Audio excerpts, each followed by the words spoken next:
Coming up in this episode of the KickCast, we stand up for the letter E, an interview with Ben Cope about his Sakura Board Game Project, and we make your home a little smarter. So sit back and relax. It's time for the KickCast. Hey everybody, it is time for another episode of the KickCast. I am Ktdata, and joining me is a man who has earned the title of professor, but he has so far exceeded it that he needs a different title. Everybody, Master Drew Tyler. How are you doing today, Drew?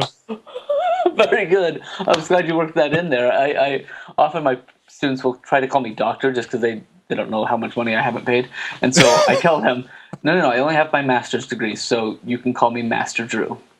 And once in a while, somebody will pick it up and take it and run. So yes, I'm happy to be called Master Drew. I love it. I had an English teacher that actually told all the students, I have a master's degree. I'm allowed to make English words. You pull something else like, I have a master's degree. I am allowed to name techniques. There is a Drew Tyler technique out there of editing. I should.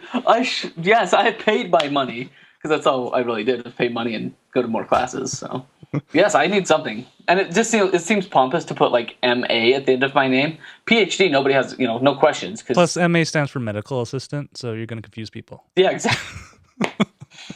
Got it. Hey, good to be here. I'm excited. Let's rock and roll. Yeah. So if you guys have never seen the KickCast before, what Drew and I do is we go out, scour the interwebs of all these different crowdfunding projects, and we come back and show you the coolest ones or the best ones or the most useful ones out there. Sometimes the ones that makes us laugh. Yeah, and we let you know if you should back, track, or sack them. So before we kind of jump into that, how about we jump into the news? Love the news. This is not actually really crowdfunding related, but I had to mention it because people are going to be asking about it, and that is Facebook buying Oculus Rift for 2 Instagrams. It's I like the way you put that. $2 billion with a B on there. Wow. And people were kind of a little bit angry about it, and I couldn't see why, because the people were talking about like, oh, why in the world did they sell out and everything, and I'm just going, you got what you paid for. Yeah, they fulfilled the whole thing. We helped this small company get started up, and we're good to go. So people are kind of up in arms, but I found this article really, really interesting on Mashable. It's called the $40,000 T-shirt, Oculus Rift and Ownership in Crowdfunding. So it mentions a little bit about the Oculus Rift, but it goes into what is really interesting is equity crowdfunding. For you guys actually wondering what in the world is that?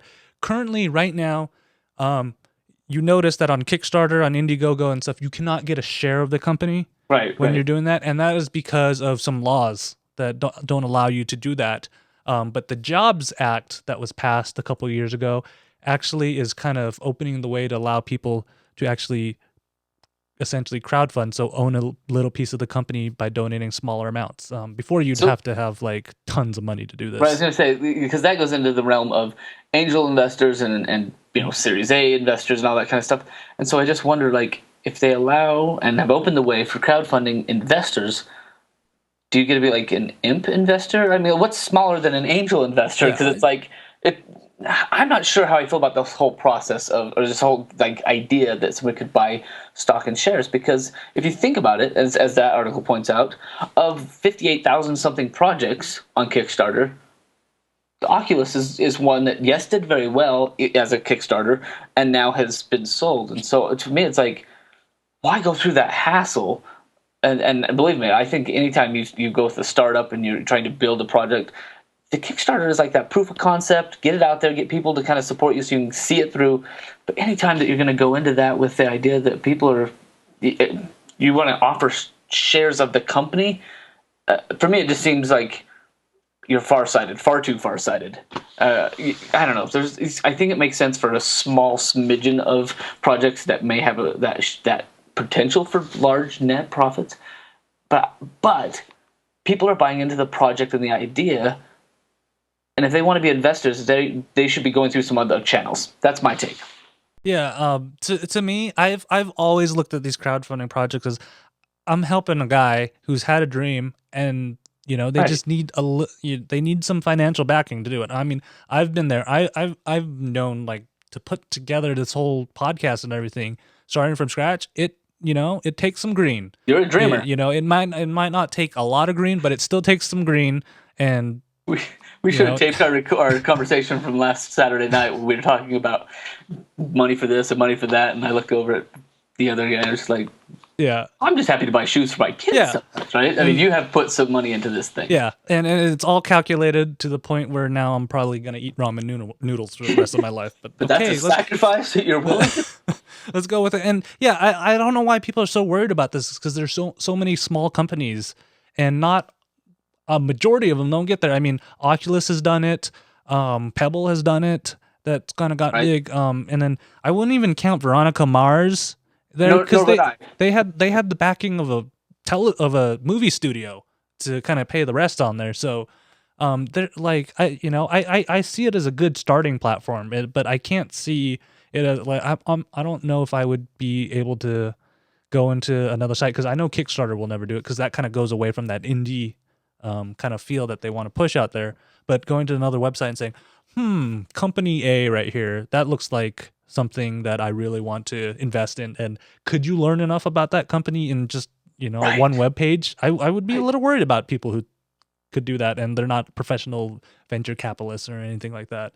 Exactly, and anytime that you're playing with stock shares, it's just going to get messy. If you don't take that project anywhere farther, how many people are going to complain because they didn't get something for that share?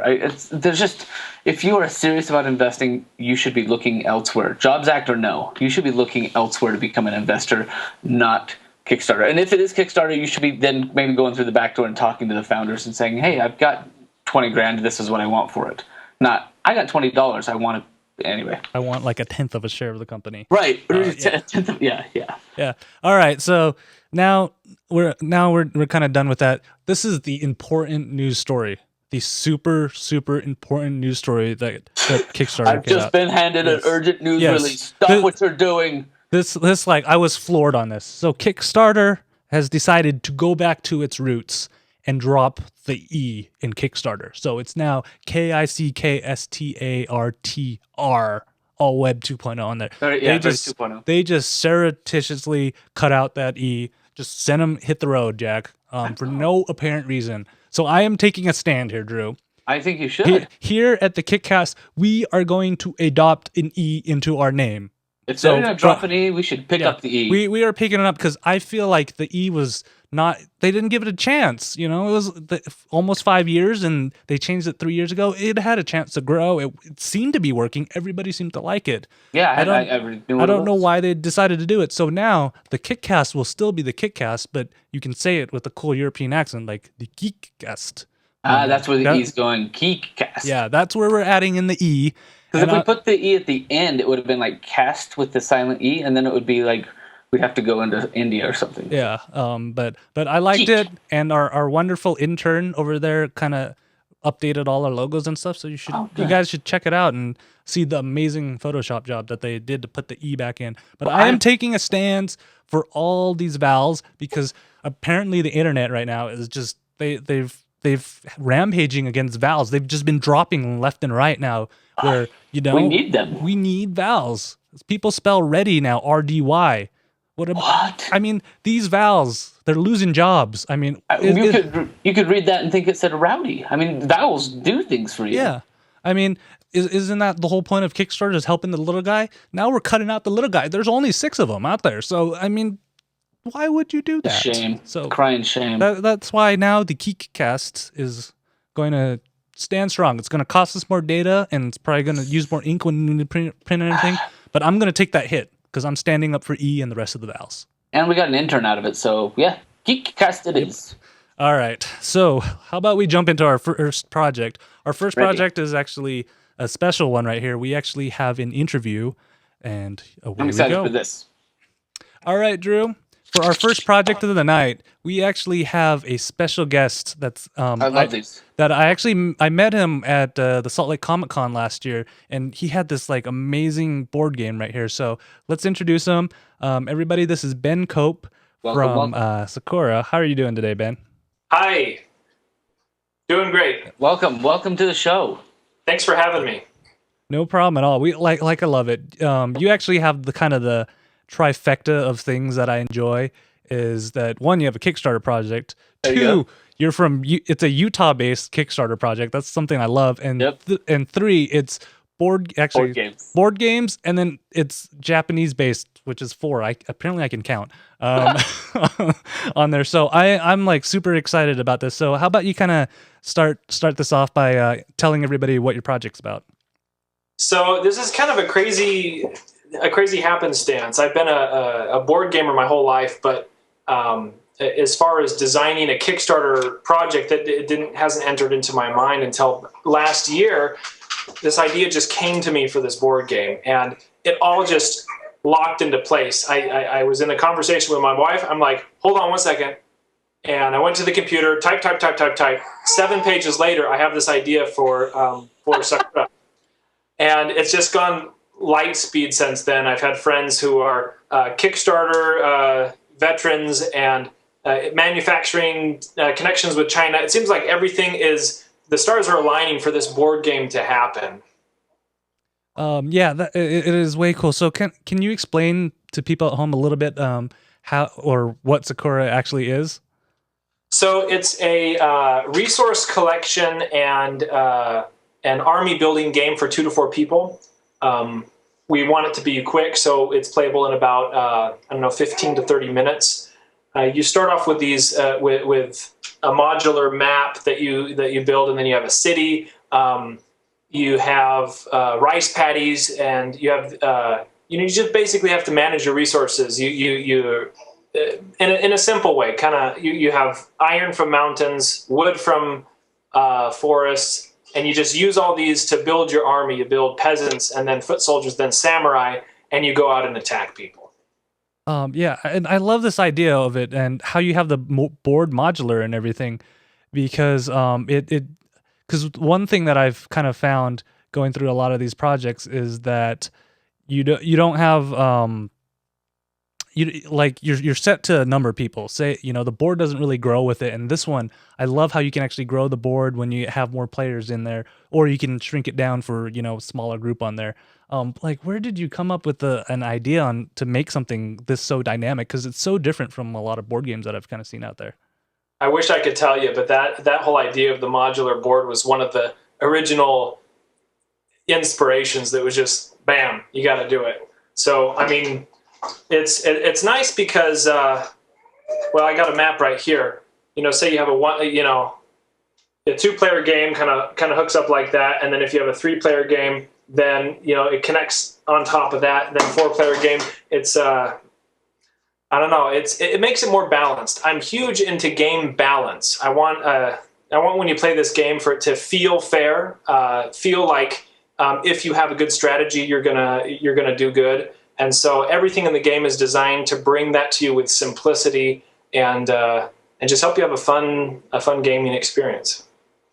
No, what gets me is that this is a game that you have that you say you can play in under 30 minutes. And I guess I play a lot. I wouldn't say I'm totally an avid board gamer, but I play a lot. And when I go to my sister's house to play, they play tons of games.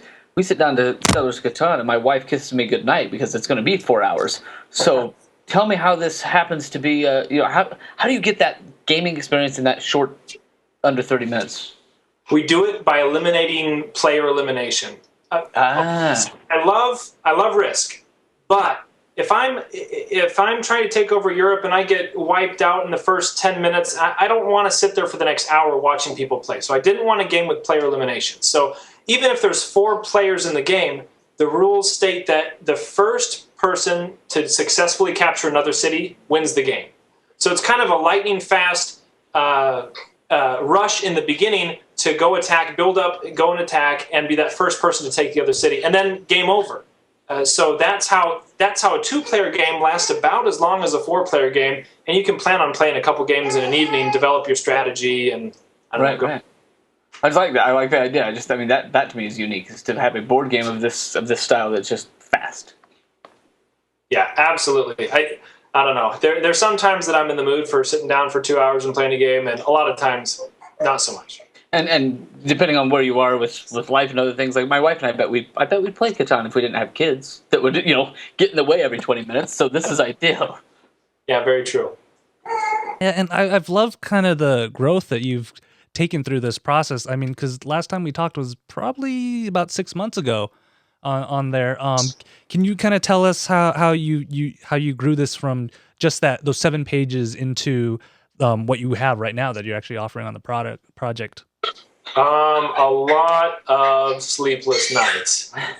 My goodness, I kind of went about it the wrong way.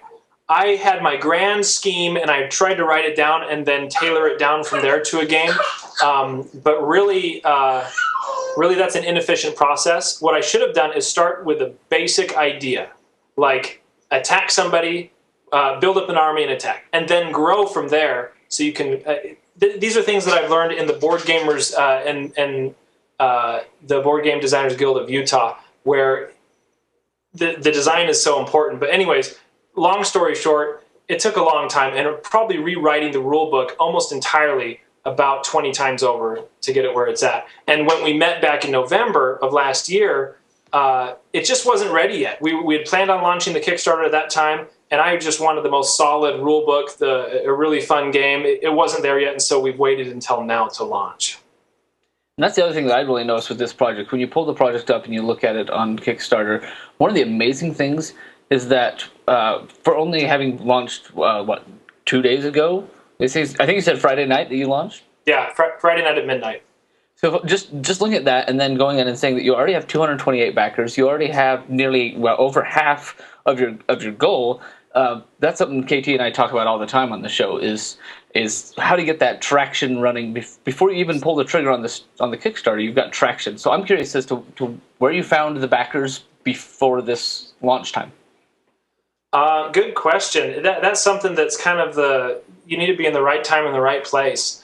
Any Kickstarter person is going to hope that people pick them up and look at them. But in our case, of course, you have your family members and your close friends buying the game, but that's not going to fund a project. We're reaching out to communities like Board Game Geek. We're going to local board game stores like Board Game Revolution in Orem, and just spreading the word, trying to get everybody to know about this, play test it hundreds of times, and we're hoping that that's going to drive the momentum. And I think you've got it. I mean, anytime I look at a project and I see that it has that many people on board that quickly, it tells me that not only has the market research been done, but that it almost like it validates the project before it even gets to a funded state. So that's an impressive feat. Well done. Thank you. Yeah, and then I had another question. So where in the process are you right now? Are you just ready to kind of pull that trigger with all your different distributors and your suppliers to get this all put together right now? Or where in that kind of process are you set? Because I've seen projects start from just the idea that somebody scribbled onto a napkin to somebody who's like, yeah, once we get this money, we're just telling everybody it's time to go. For me, I believe that Kickstarter should be a place for perhaps not to sell a product that's already made. You know, we don't have a warehouse of these games, and we're not just looking for an outlet to sell them. We're looking for backers to help build this from the ground up. Now, that's not to say we haven't planned for any of this. We have already submitted game design to several board game manufacturers, and we have quotes. And so in that sense, we're ready to pull the trigger. But depending on how many backers we get, will tell us where we need to go. Do we need to go with a large distributor, large manufacturer, or keep it local, do a lot of things by hand? My main beef is to make it professional, make it awesome. But other than that, just wait to see how many backers we get to determine where we need to go. Yeah, and I have to say, the one thing that I actually probably knew this 6 months ago when you were demoing the game out there, but your heirloom edition that I'm showing right here. Holy crap! Yeah. I'm sure you're already back. Yeah, I'm just telling you, you're at 228 backers right now. I can almost guarantee you, after this show, it's probably gonna be at least 229, and one of these is probably gonna be off the ticker on there. Like, because even seeing it in person, like I could tell how much detail you put into it and how much work, and it didn't feel like something that you kind of just picked off the shelf somewhere and put together, but you like took the time and made it perfect. And I'm like, I was blown away with it and the quality of it right there. And it's probably gotten even better between when I saw it too. Absolutely. I mean, the heirloom editions are blood, sweat, and tears. It's pretty. I mean, it's pretty much handmade, hand designed, but made by the box is made by a local craftsman in the Provo area. The Japanese kanji or character that's on the top is custom made by a Japanese professor at BYU. I mean, we're really trying to go all out on this heirloom edition. And frankly, the reception has been amazing. We sold out of all 20 of our heirloom editions in like 30 hours. And we're like, well, maybe we'll sell 5 or 6 for the really hardcore gamer who wants a piece of that, that beautiful game.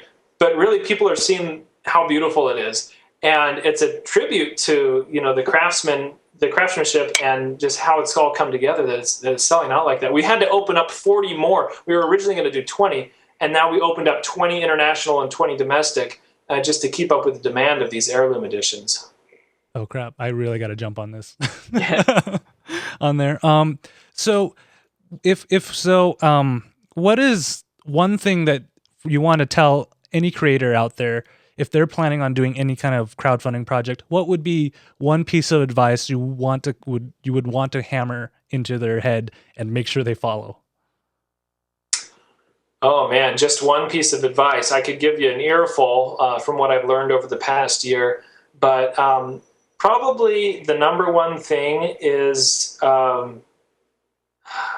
just throw your heart into it. People will see that you care about what you're doing, and I don't think anybody doing a game like this, we're not in it to make a quick buck. We're in it because we want to share a great idea. This has been my life for the past year. I love it. It's so much fun, and I guess I'm just riding that wave, having a ton of fun, and you got to keep that in mind. You can be bogged down with numbers and statistics and financing and all this other stuff. Just have fun with it.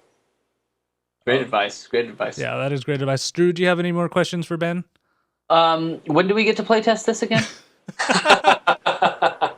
Well, we have a very limited amount of demo copies that we're sending out. And for people who can't get their hands on those, we have a couple of print and plays that we're releasing as our beta testers. But yeah, we'd love to play with you. Dude, Drew, let's just road trip down to Provo. It's not that far for It's not that far. It's not that far. Are you going to be are they going to be at Fan Experience, or are they doing? I know that they're trying to separate your games from their fandom, but will you be there? At where? At Fan Experience in April, the Comic-Con April style. No, we're not going to be able to be there in April. Just traveling and schedules. At least I'm not going to be, but there's a couple of the members of the team that I'm really crossing my fingers will be there with a booth, playing the game, getting the word out. Okay, so if you're there, I think we'll come and find you. So I'll let you know. Okay, awesome. Yeah. So Ben, before we let you go, how about you tell everybody, just give one final plug for Sakura. So Sakura, awesome game. I am biased. I made the game, but it's fun. I play tested it hundreds of times with other people. It's a fast, fun, competitive game without player elimination. You're going to be done in 30 minutes. You're going to want to play it again. Yeah, and it's amazing. And if you guys are interested, just head on over to Kickstarter and search for Sakura, or of course, you can find it on KickCast.net in our show notes on there. Ben, thank you so much for just coming in on and talking to us. We love talking to people about their projects, especially people who are super, super passionate about it, and I can tell. And thank you so much. Makes it fun. Thank you so much. I really appreciate you guys' time, and have a good one. Appreciate it. Thank you. All right, Drew, was that not a great interview? It's very good. I love it when we have people on that can talk about Yeah. the project. We get behind the scenes kind of feel. Yeah, thanks again to Ben. That was a great interview, and I've already backed the project. So, yeah, there. So, how about Drew? Let's go on to our next project of the night. Beauty. Some nice, interesting furniture. Yes, this here is a great find of mine I found on Indiegogo. This is called Smart Furniture for Small Houses. And the premise is simple. In a house, you need to have furniture and places to put things, i.e. cubby holes or bookcases, that kind of thing. And you need furniture. Tables, tables, chairs, and things of that nature. And so the smart bookcase here has the all of the stuff that you need for your almost like a dining room set or a place to have people sit when they come over. It's all tucked away into the bookcase. So for me, this is like an IKEA puzzler, like, hey, welcome to my house. Let me pull out my table. It's right here in my bookcase. Oh, hey. So I love the idea. I think it's a wonderful idea. I have a lot of questions about the project as a whole, but to me, there's something just really granular about the person launching the project. He's from Georgia. They used to be part of the Soviet Union. The building's really small and uncomfortable. He has a really tiny kitchen. So as a woodworker, he decided to kind of come up with this idea. But I think just the need is out there. I just lived in small apartments. I live in small places. I know that you live in a small place, KT. Yeah, well, actually, I live in a fairly sized house. It's just the studio's really small, so like I could not fit a second person into the studio. So this kind of stuff is amazing, and the video got me because I'm watching like, okay, it's a shelf and it has colorful shelves. Okay, why in the world did Drew show me this? And then they pull out the table. I'm like, what? It's just neat. I don't, I think I love the idea, and I have questions like it's been up for a couple of days and it only has $1 backing it. In the way we talk about projects and how they fund and how they get traction before they fund, we've talked about that.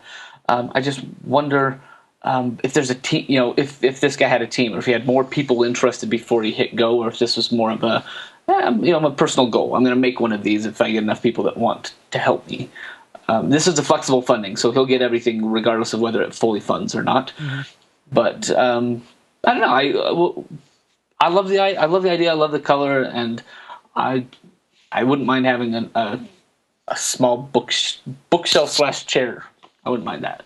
Yeah, so that way you can have a tea party with all your little girls around there, and I love it. I would put it in their playroom. I would totally put it in their playroom because then cleanup time means floor can be cleaned up. Yeah, and then you're actually slowly building the muscles because they'll have to lift the chair up and have life version of Tetris, which is awesome too, and such another level. Teach them puzzling. Yeah, I love it, and I love how he made everything so modular. So because he shows you different configurations that they can be in. Mm-hmm. It's great, and like the only thing I'd be worried about is like the actual size of the chairs because I'm a tall dude on there. Right. But that's the only thing I would worry about that on there. But I love the idea on here, and yeah, I'm surprised that he doesn't have more of a backing on there. And his goal's a modest goal too.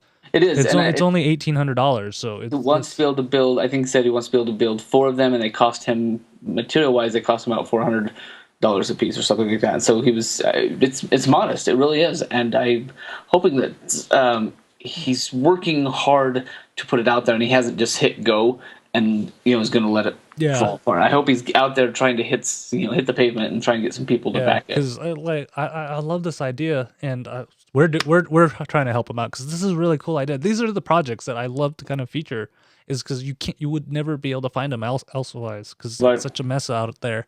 And like, go help this guy out. This is kind of cool furniture. He's trying to be as transparent as possible too, because I know some of these guys who won't tell you how much it costs, but he kind of laid that out and you want to help?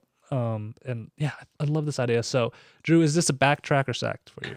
This one is probably a track for the higher levels, but I would back at that $25 level because even then there's this cool little shoe storage thing that he's throwing in. So I'm backtrack. Yeah, this one is definitely a track for me because if you guys need furniture, this is the thing. I mean, seriously, if you look in the studio right here, I barely can move without hitting some kind of gear or something like that. So I'm surprised you're not like sitting on your mixer or something. I could be, but actually that's the reason why I sit on an exercise ball, is because I never could fit a normal chair where I am right now. Nice. On there. Nice. So that is the smart furniture. All right. So our last thing is another home improvement thing. I think we're kind of getting a theme going on here.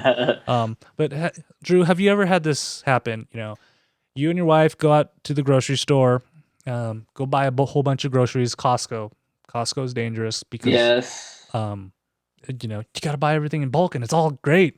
And then every other month I'm buying toilet paper and paper towels, and those things are massive. Yeah, and the only reason that you feel comfortable doing that is because you look over and there's like 4 other guys carrying around a giant roll of toilet paper. Yep, on there. it's okay. But, yeah, so you're walking into the house. It's pretty late now on there, and your hands are full with your groceries, and you try to hit the light switch. So you kind of try to do the elbow. Like, what do? I try to do the elbow thing. I've seen people try to do the nose thing. I've even heard people trying to like use their tongue, which is Dangerous. a little bit unhygienic for me, but whatever works. Yeah, when I'm carrying, I always carry sleeping kids into the house, and so I put in rocker plates, rocker panels, just because I'm elbowing them. Yeah, but you're still kind of trying to eye it, especially if it's super dark. Yep. So the last project of the night is actually called the Ion Magic, or Ion, and what it is a plate or a replacement wall plate for your Switch, and it actually uses a capacitive proximity switching. So it's kind of like how your phone does it, where you're touching glass, but it knows where it is. So it's emitting kind of a field on here. What they did was crank up the switching field on there, so you don't have to be touching the glass. You can just be in the area and you can wave around, and that will actually turn on your light.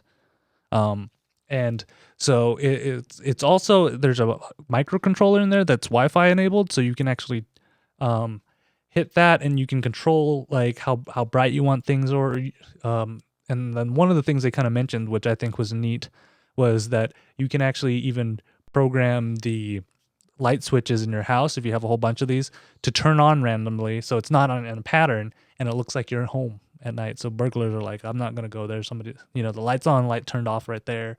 Now they're in the bedroom or something like that, and it's not a pattern, so they can't really tell you're not home. This is good. This is good. I like the idea. I think it's a really kind of a neat and interesting addition to the smart home idea. I mean, I have a Nest. I love the idea of having, being able to control things with my phone. This is, switches. That's one thing to say, hey, we can make you control your light switches from your phone so you can turn things on and off. But just that proximity, and they show this in the video a couple of times, just to be able to like wave your hand on something, just make things happen by just ease. Yeah, and I like it too, because he has even some unorthodox methods on doing this. Like he put the actual switch under a table or something, and what happens is the switching field, it is actually amplified by conductive material. So if you put something metal on there, it will actually increase the field and turn it into that. So say you have a lamp on there, but it's not a touch lamp, so you gotta reach under the little shade and flip it on and stuff right there. What you can do is hook it up to one of these switches, or put it over the switch on there, and you can just tap it and it turns on the light. So it becomes a touch light. He did it with a majority of things, even a fishbowl filled with water. You guys are like, wait, how's that work? Water is actually slightly conductive. So that actually is why it does that, and it's really cool. So there's different applications that you could do. I could imagine this putting it under a couch or something, under the seat cushion, and then when you sit down, it turns on the TV. When you get off, it turns off the TV. Think about it. It's brilliant. There's all these creative things that you could do about those things. And I love how versatile it is. The only thing that I'm a little concerned about, and it's something that I'm concerned about anytime, is that I have to snip wires around my house. And let's just say me and electricity and bare wires, we don't work well together. Yeah, I can see that. The thing I like about it, that I really like, is the custom like light switches. Light switches have a very, they all look the same, and these that they display are some artistic style. You could put anything over the top of this Ion switch and be able to, have. You could even hide it in the wall, so you just see all wall. So there is no switch, and then you just wave your hand and things come on. There's a lot of cool about this. I like that a lot. He goes into this thing about how you reduce germs because there's no, you don't touch anything, and I can get behind that. But to me, I don't know. That's like a side effect. It's like yeah, but it's cool to be able to do this. Yeah, so. And we're slowly. Have you noticed that we're slowly turning your house into a smart house, Drew? I think between all the things that we've covered. Now you have wall plates that you act as walkway lights, and then I have a feeling you might back this where you have it. So actually, while we're there, is this a backtrack or sack for you? They are a third of the way to the goal with 3 weeks to go. 260 backers tells me that they've got traction, they've got things moving forward, and people want to see this happen. I feel pretty good that this one will happen. And now I just have to decide if I'm backing, one of these or two of these. And that, for them, $40 for the earlies, because there's still a little bit left. There's a couple left on those earlies.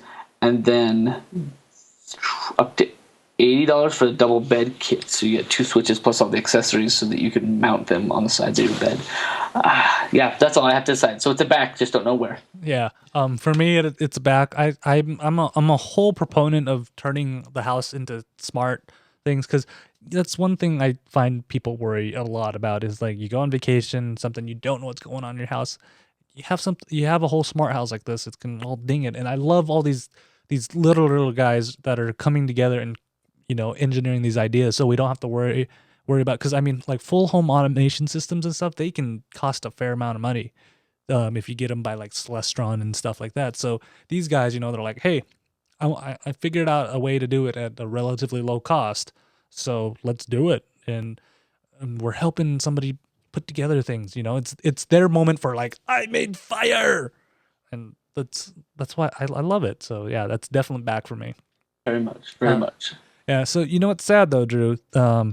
This is the full episode of the KickCast. Wow, that was fast. Yeah, we went through a lot, and it was an action-packed show. I was almost going to put in a whole joke project on there, but we had so much good content. We're gonna have to make stuff up. I'm like, Drew, I don't have a spot for this. It's so jam-packed with actually legit cool stuff that I cannot I cannot give away one of those coveted spots because there's just way too much stuff out here. Agreed.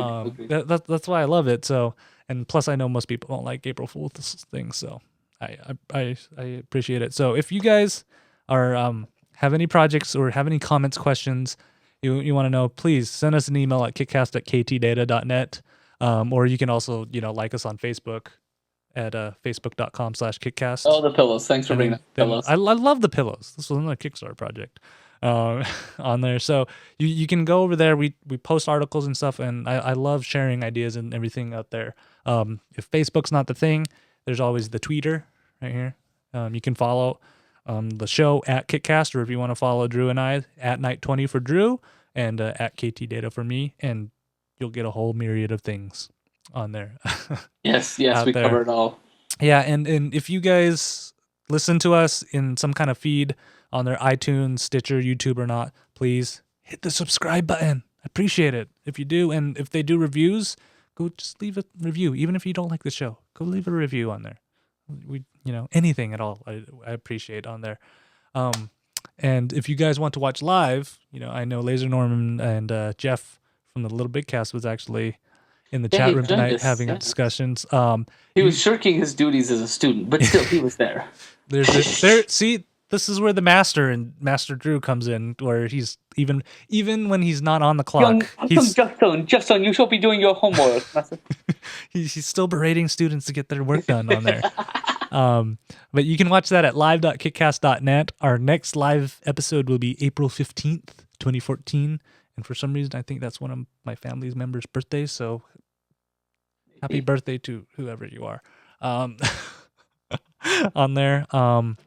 And if any of these projects you guys are interested in, just head on over to kickcast.net.